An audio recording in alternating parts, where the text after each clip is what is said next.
In every missing persons case, there is a moment, one precise point in time, where everything fractures, where an ordinary life diverges, silently slipping into a nightmare. For 37-year-old Cari Farver, that moment lasted 10 seconds. 10 seconds in a hallway. 10 seconds in the presence of a woman who was about to erase her from the world. This is not a story about a woman who lost control, or a mother who abandoned her son.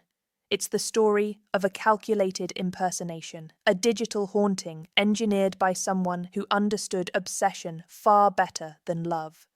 A story where the villain became the victim and the victim became a ghost in her own life. This is the disappearance of Cari Farver. Before she vanished, Cari Farver was unmistakably alive. She was the type of person people remembered, the kind who could walk into a room and instantly lift its temperature.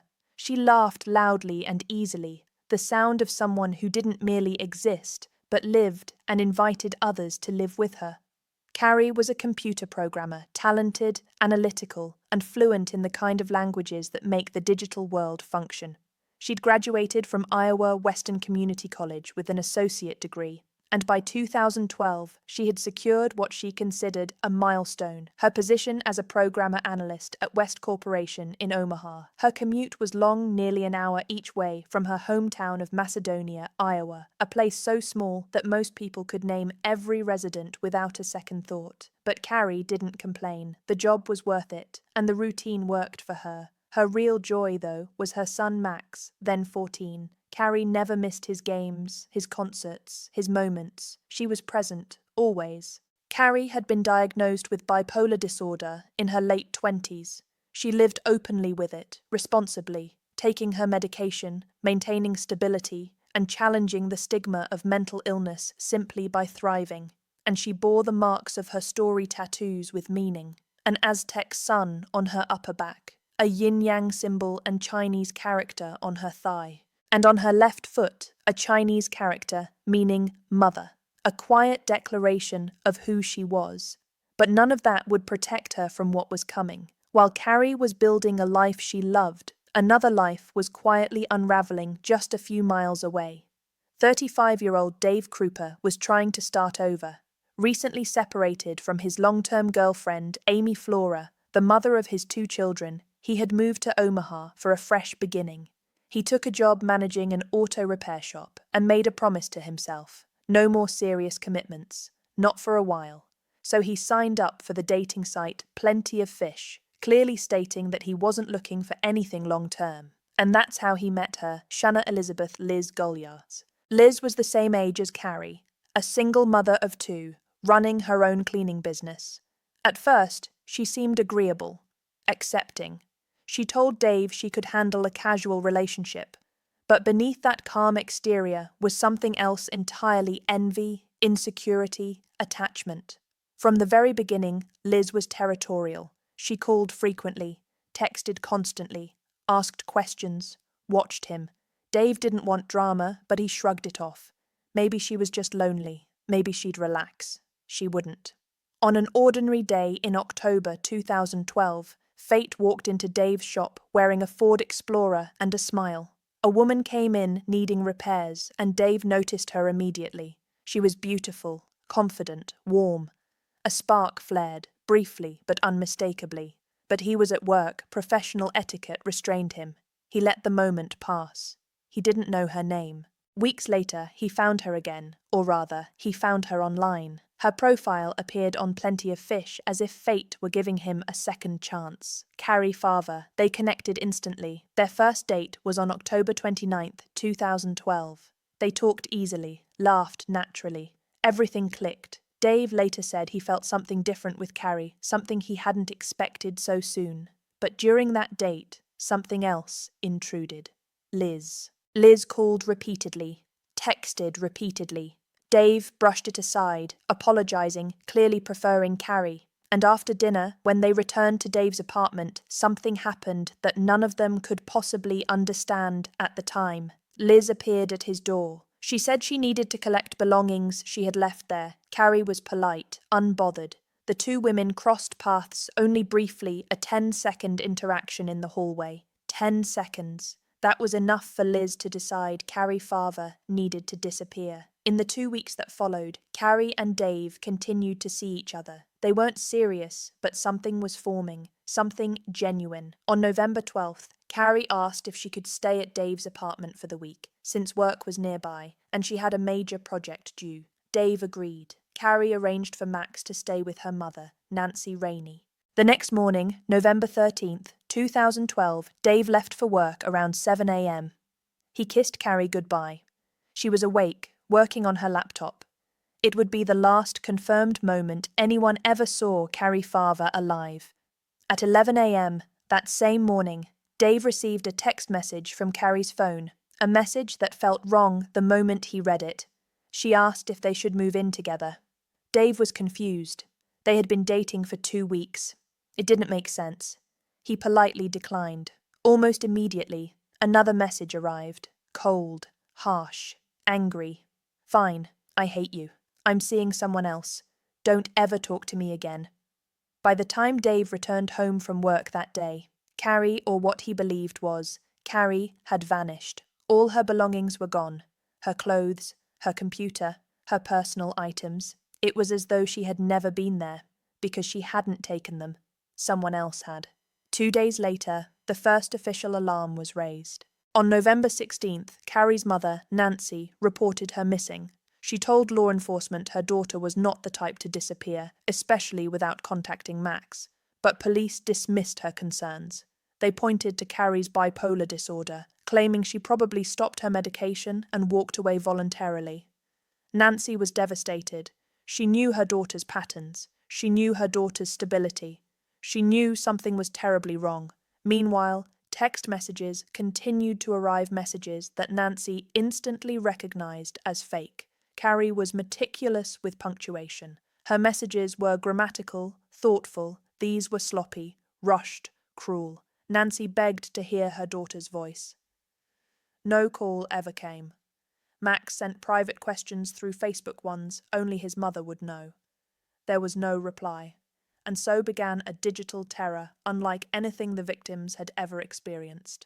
The messages escalated. Threats, accusations, taunts, descriptions of what Dave was doing at that exact moment, as though someone was always watching.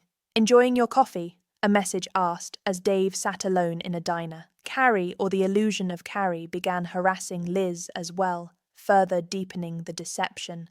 And in the small town of Macedonia, a vicious rumor spread that Cari was unstable, that she had abandoned her son, that she was a stalker. Her reputation was destroyed by someone using her own name. Months passed, then years, and the digital presence, pretending to be Cari, only grew louder, more violent, more relentless. Dave changed phone numbers repeatedly, changed his routines, looked over his shoulder constantly. He was drinking heavily each night just to cope. Liz appeared to suffer too, receiving threatening messages that kept her intimately tied to Dave, always the victim, always seeking comfort. But behind the curtain, behind every terrifying message, every email, every threat, was Liz herself. In the summer of 2013, Liz's house burned down. Her 2 dogs, her cat and her snake, were all killed in the blaze. Emails surfaced claiming Cari was responsible. Police believed the lie. The harassment intensified. Amy Flora Dave's ex became a target too. Tens of thousands of messages accumulated.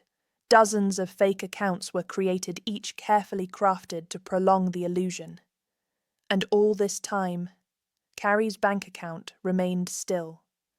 Her life, frozen.